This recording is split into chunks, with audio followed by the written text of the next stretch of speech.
Ya, terutama santri ya. Nah, santri online terserah atau santri online mau komentarnya dasar gundul, aliran sesat. Bisa itu tuh. Ayo ben sekarang itu SMP aja belum lulus biasanya kayak gitu itu. Belum sunat jadi ya.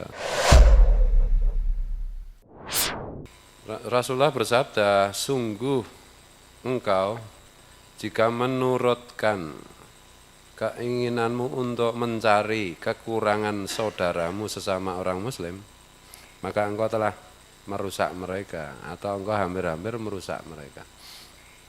Kalau engkau cari-cari kekurangan saudaramu, berarti kamu merusak.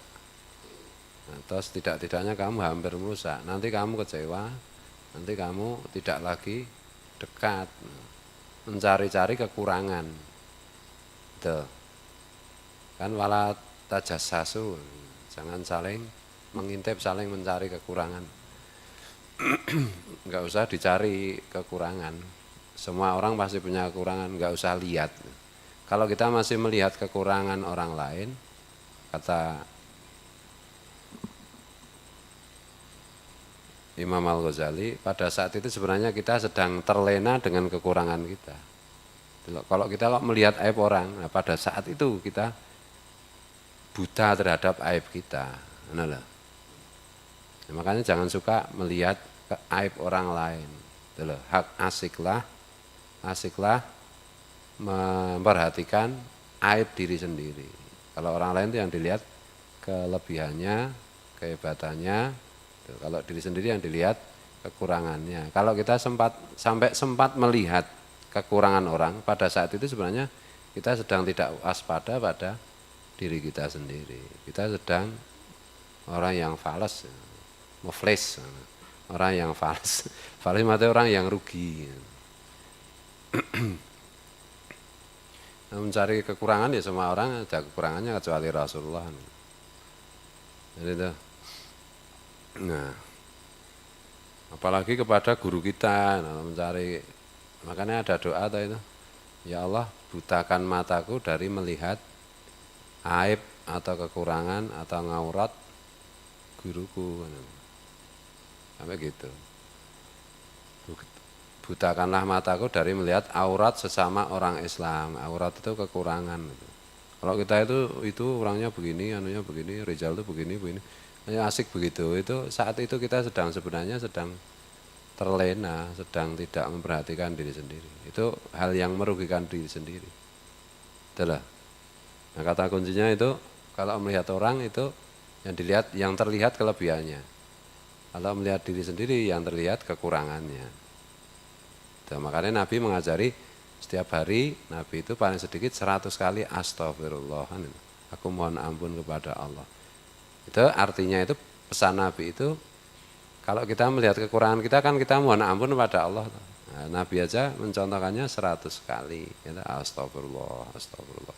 Sambil mengingat kekurangan kita, aib kita, aurat kita. Itulah aurat itu maksudnya aib, kekurangan. Astagfirullahaladzim, astagfirullah, ping 100 rezekinya lancar. Sehari baca 100 rezekinya paling sedikit loh. Ini karo kelingan dosane loh. Astagfirullah, kelingan kok diter atau teko ya. Iya. Bismillahirrahmanirrahim. Yang kita waspadai itu hati kita, diri kita sendiri. Ibda binafsik mulai dari diri kita, enggak usah memperhatikan orang lain. Apalagi sesama santri, sama saudara. Kalau kita itu melihat aib santri lain, nah ingatlah bahwa pada saat itu kita sedang tidak melihat aib kita yang lebih banyak lagi. Dan itu melihat aib itu sudah aib sih, ya toh?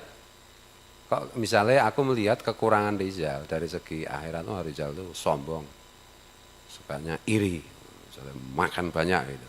Nah gitu itu, saya itu tidak akan mungkin bisa melihat yang jelek-jelek dari Rizal itu kecuali saya sedang jelek-jeleknya itu sebenarnya.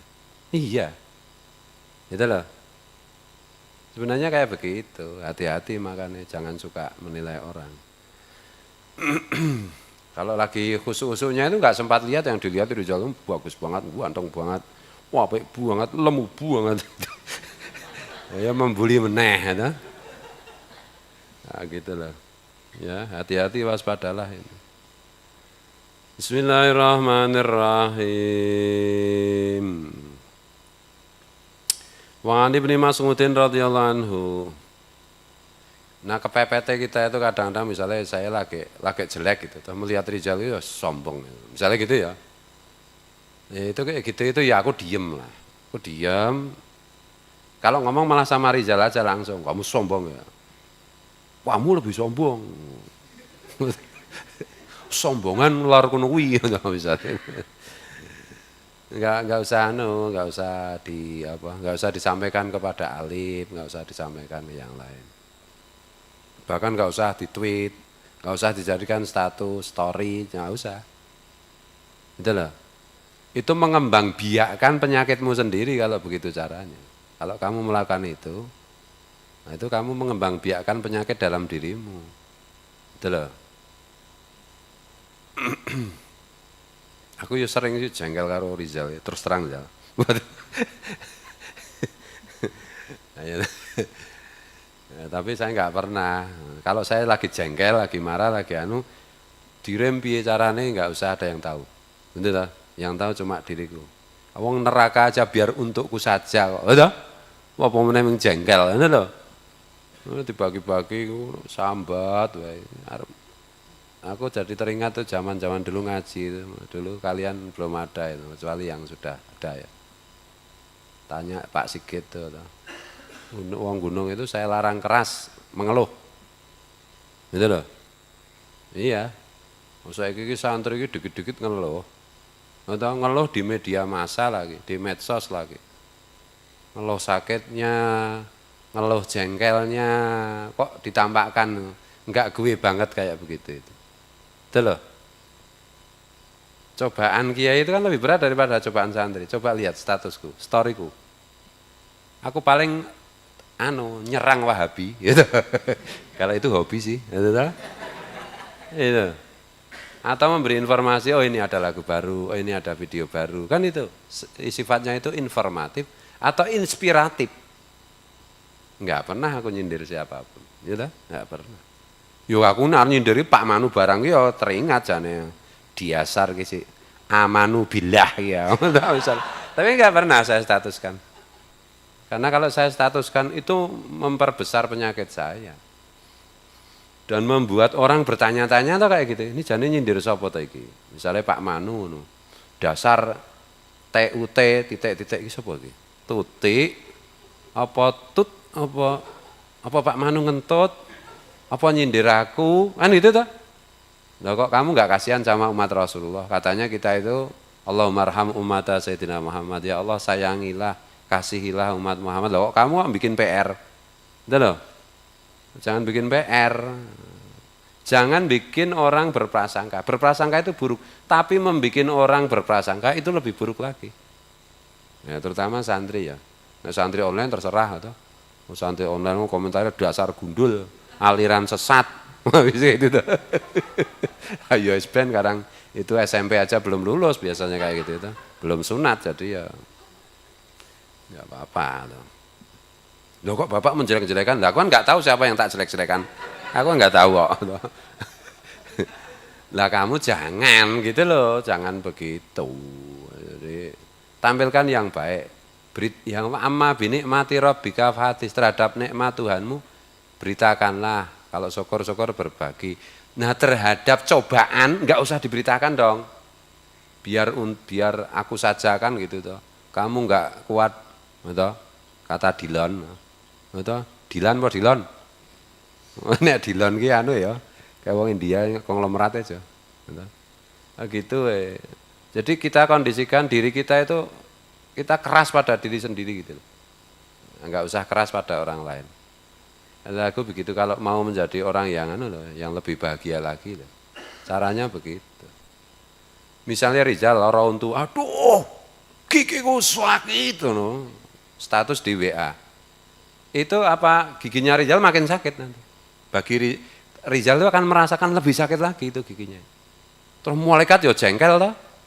Maunya giginya Rizal cuma satu yang saya dibuat dua. Atau? Nah itu loh. Terus misalnya Pak Manu membaca dari kita gini, membuat marah Pak Manu toh. Ya gitu toh. Pak Manu marah memang dosa, tapi kamu menggoda Pak Manu untuk marah berarti kamu setan. Kan gitu. Ya jangan jadi setan kan gitu toh. Oh, santri kok jadi setan. Minal jinnati wan nas, setan itu terdiri dari jin dan manusia. Kadang-kadang kita itu nggak sengaja jadi setan. Nah, hindari itu. Itu loh. Mengeluh membuat lemah. Mengeluh itu membuat lemah. Itu loh. Yang berikutnya lagi, yang lebih berbahaya lagi. Ketika kita mengeluh, sebenarnya kita sedang menyalahkan Tuhan. Pada hakikatnya itu. Ya tak? Mengadukan Tuhan. Misalnya Rizal sakit gigi, aduh sakit gigiku. Lah berarti kan Rizal itu mengadukan Allah. Karena yang bikin sakit gigi itu kan Allah toh.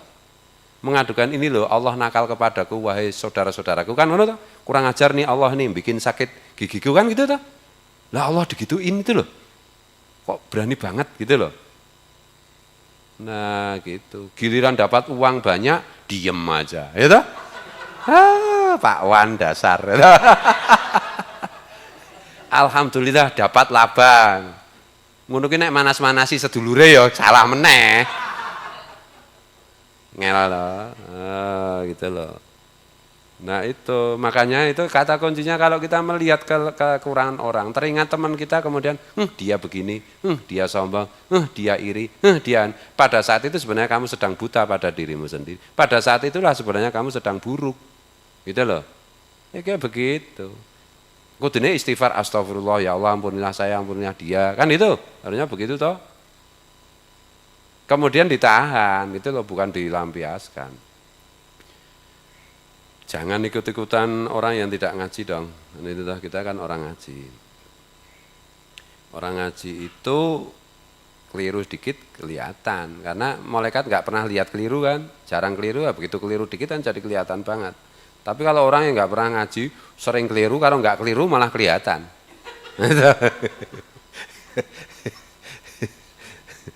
Ya, gitu ya, memang tidak mudah ya mendidik diri sendiri. Makanya Bapak itu dulu ngajari saya itu, kalau saya bertengkar dengan siapapun, Bapak itu selalu bilang, kamu yang salah. Selalu begitu. Ditekankan bahwa saya yang salah, bukan yang lain. Dan itu. Nah, dengan begitu saya menderita. Dengan begitu saya itu mewaspadai diri sendiri itu loh. Bismillahirrahmanirrahim. Dan apa-apa itu jangan lebay, jangan alay, jangan dilebih-lebihkan. Ya sudah, temannya salah, ya udah keliru, ya udah selesai, udah dimaafkan gitu loh. Nggak usah gimana-gimana, nggak usah diperpanjang lah.